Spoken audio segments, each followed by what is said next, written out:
তার বয়ানেতে বলছে যে বাংলাদেশের সকল মানুষ 99% মানুষই বাটপার। সপ্তাহে আবার সে বলছে যে 85% মানুষের বাটপার, তার মধ্যে আমি একজন বাটপার। শুক্রবারে দেখছি যে আমাদের মসজিদে অনেক মুসল্লি অন্যত্র নামাজ পড়ছে, একমাত্র তার এই ভাষার কারণে।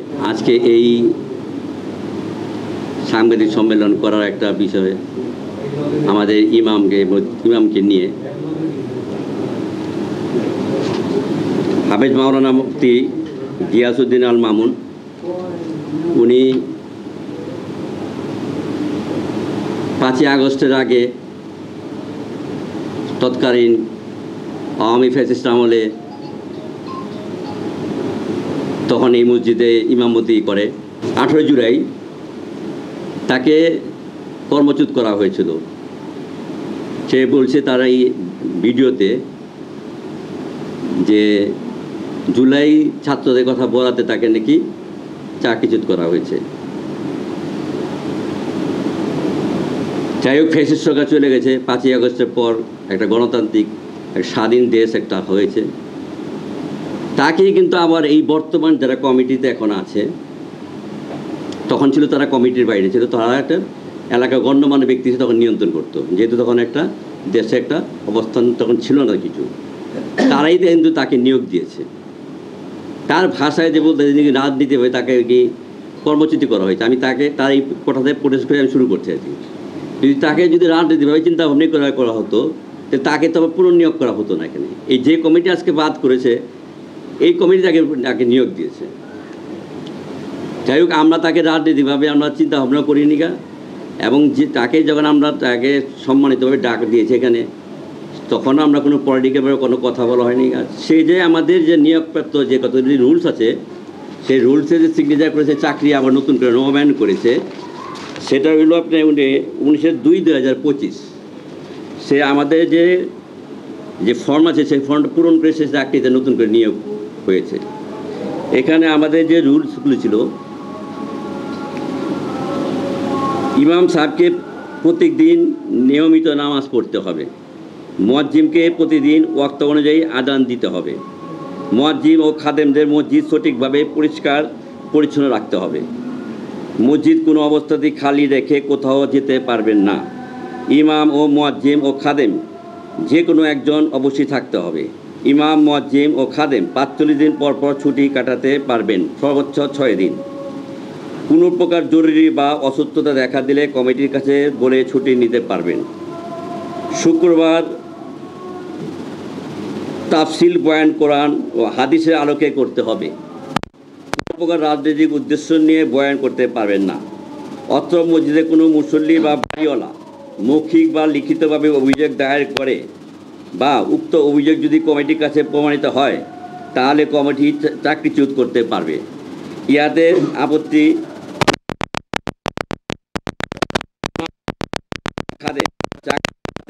তাহলে 3 মাস আগে নিকট লিখিতভাবে জানাতে হবে, বা কমিটি যদি কোনো কারণবশত মনে করে 3 মাস সময় দিয়ে চাকরিচ্যুত করতে পারবে, ইহাতে আমাদের কোনো ওজোর আপত্তি থাকিবে না। এখানে উল্লেখ থাকে যে কমিটির সংখ্যাগরিষ্ঠ মতের ভিত্তিতে যদি ইমাম, মুয়াজ্জিম ও খাদেমকে জরুরি ভিত্তিতে চাকরি থেকে অব্যাহতি দিবে মনে, তাহলে অগ্রিম 3 মাসের বেতন পরিশোধ করে অব্যাহতি দিতে পারবেন, ইহাতে আমাদের কোনো ওজোর আপত্তি থাকবে না। এই আপনি তার এই দায়িত্ব এবং শর্তাবলীগুলি সে পূরণ করে চাকরিতে জয়েন করে। তো এখানে আমাদের যেহেতু আমরা যে মসজিদ ইস্পাহানির মসজিদ, আমাদের উনি নামাজ পড়ায় দেখা গেলো যে শর্তগুলি ছিল, উনার তারাবি নামাজ পড়ার কথা ছিল। উনি গত বছর তারাবি নামাজ পড়ে, তারাবি নামাজ মানে 3 দিন আগে হঠাৎ করে বলে আমি তারাবি নামাজ পড়াবো না। যাই হোক, আমরা 3 দিন আগে আমরা ম্যানেজ করে তারাবি নামাজ পড়ানোর ব্যবস্থা করছি অন্য ইমাম দিয়ে, তিনি পড়ায়নি। শর্ত ছিল ফজরের নামাজ পড়াতে হবে, উনি ফজরের নামাজ পড়েন না। ওনার থাকার কথা ছিল এখানে আমাদের মসজিদের জায়গা আছে যে থাকার কথা, কিন্তু সে থাকে না, সে তার বাসায় থাকে। সে বাসার থেকে তার দেরি হয়ে আসতে, তার কারণে ফজর নামাজ সে পড়াতে পারে না। গত রমজান আগ থেকে সে তাফসির করে না, তার সাথে কিন্তু কথা ছিল তাফসির করার, প্রতি শুক্রবারে তাফসির করবে, কিন্তু সে করে নাই। সবচেয়ে বেশি আলোচিত যেটা হয়েছে, তিনি গত 3টে শুক্রবার উনি সারা বাংলাদেশের মানুষকে, শুধু ইস্পাহানি না, তার বয়ানেতে বলছে যে বাংলাদেশের সকল মানুষ 99% মানুষই বাটপার। এই বাটপার বলতে অনেকে উপস্থিত কিছু কিছু মানুষ হয়তো সাহস পায়নি কিছু বলতে, আবার কিছু মানুষ গুনগুন করছে যে কেন বাটপার বলতে যায় আমাদের এগুলি। যাই হোক, পরবর্তীতে তিনি বোঝার কারণে, তার ভুল বোঝার কারণে পরবর্তী সপ্তাহে আবার সে বলছে যে 85% মানুষের বাটপার, তার মধ্যে আমি একজন বাটপার। এই যখন নাকি এই কথাটা বললো যে একটা হুজুর সে আমি বাটপার, আমার কথা কি, একটা হুজুরের পিছনে নামাজ পড়ে কেন মানুষ নিজে নামাজ পারে, তার ভুল হইতে আল্লাহ তাআলাই তার বলছে যে ইমামের পিছনে নামাজ পড়ার জন্য। কেন তোমার একা নামাজ পড়তে ভুল হতে পারে, ভুলটা শুধরানোর জন্য তার ইমামের পিছনে নামাজ পড়া। যে ইমামে যদি নিজে একজন বাটপার থাকে, তার পিছনে তো নামাজ সে পড়তে পারবে না সহিভাবে। ঠিক কাজেই তারা আমাদের এই কমিটির বরাবর লিখিতভাবে এবং মৌখিকভাবে, এবং লিখিতভাবে অনেক প্রায় 50-60 জন লিখিতভাবে তাকে অবজেকশন জানাচ্ছে যে তার বিরুদ্ধে নামাজ পড়বে না। অলরেডি আমরা গত শুক্রবারে দেখছি যে আমাদের মসজিদে অনেক মুসল্লি অন্যত্র তার নামাজ পড়ছে, একমাত্র তার এই ভাষার কারণে, সে বাটপার বলাতে। এই বাটপারের কারণে আমরা তাকে বাধ্য হয়েছি, তাকে আমরা মৌখিকভাবে বলছি, তারপর যে একটু ইতস্ততা বোধ করছে আসার জন্য। যাই গতকালকে আমরা তাকে নিয়ে আসছি, নিয়ে আসার পর তাকে যখন আমরা বললাম যে আপনি তো এইগুলি পালন করতেছেন না, কিন্তু আপনি তো আমাদের কাছে এই মুসলেখা দিয়ে কথা আপনি রাজি হয়ে আপনি কিন্তু কর্মরত হয়েছেন। কিন্তু তখন সে বলল যে ঠিক আছে, আমি যখন নাকি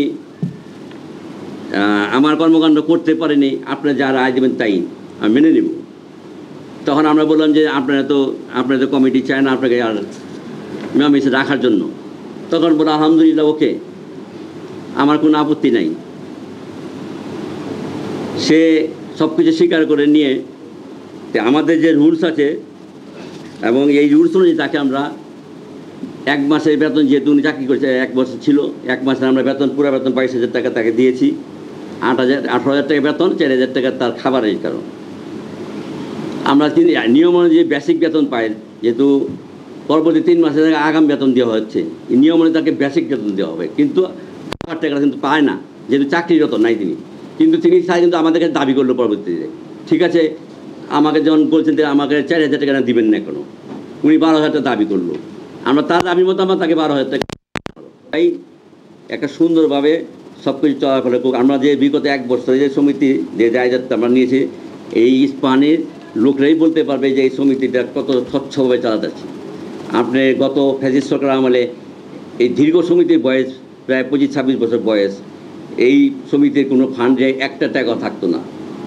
আমরা বিগত 1 বছরে এই ফান্ডের মধ্যে আমরা 12 থেকে 14 লক্ষ টাকা আমরা কিন্তু এখন ব্যাংকে আমাদের জমা আছে।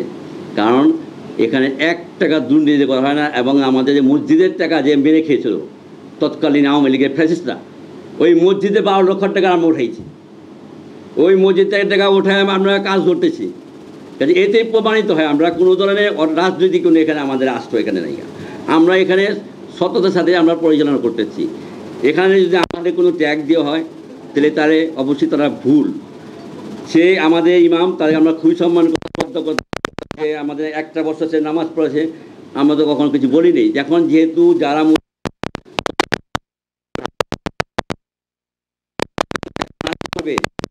যখন আপনার মুরব্বী যখন নামাজ পড়বে চাবে না, তখন আমরা কি করব?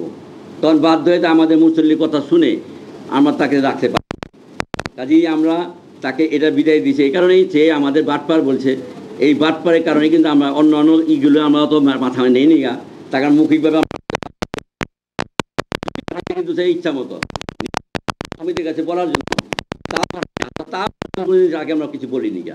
কথা হলে কি, এই বাটপার কথাটার জন্য তাকে একমাত্র এই আজকে তার চাকরিটা চলে গেছে, কিন্তু সে কিন্তু অন্যত্র সে ব্যবহার করতে, সেটা পলিটিক্যালভাবে নিয়ে আছে ব্যবহার করতে। আমরা চাইতেছি যে আপনাদের মাধ্যমে মেসেজ দেওয়ার জন্য, যদি পরবর্তীতে সে কোনো রাজনৈতিক আশ্রয়ে যদি আমাদের মসজিদের উপরে কোনো কিছু হয়, এটা আপনারা প্রমাণ হিসাবে আপনারা থাকবেন যে আপনারা আমাদের যে লিখিত বা যে আমাদের দিব আপনাদের কাছে, এবং আজকে যে আমি লাইভের মাধ্যমে বললাম, এটাই আপনাদের কাছে প্রমাণ রাখবেন যে সে যদি কোনো অনাকাঙ্ক্ষিত ঘটনা ঘটায় তাহলে কিন্তু সে দায়িত্ব তার উপরে থাকবে। আজকে আমাদের এই আপনাদের ডাকার উদ্দেশ্য হলো এটা যে আপনার অতটুকু এই মেসেজটা আপনাদের থাকবে যে আমরা তাদের কাকে কোনো পলিটিক্সের কারণে আমরা তার কাছে আমরা কিছু করিনি গা, আমরা তাকে অরাজনৈতিকভাবেই আমরা তাকে তার একমাত্র একটা বাটপারের কারণ বাটপার গলাতে কিন্তু আমরা তাকে এই ইমাম থেকে আমরা পদচ্যুত করেছি, আর কোনো কারণ নেই এখানে।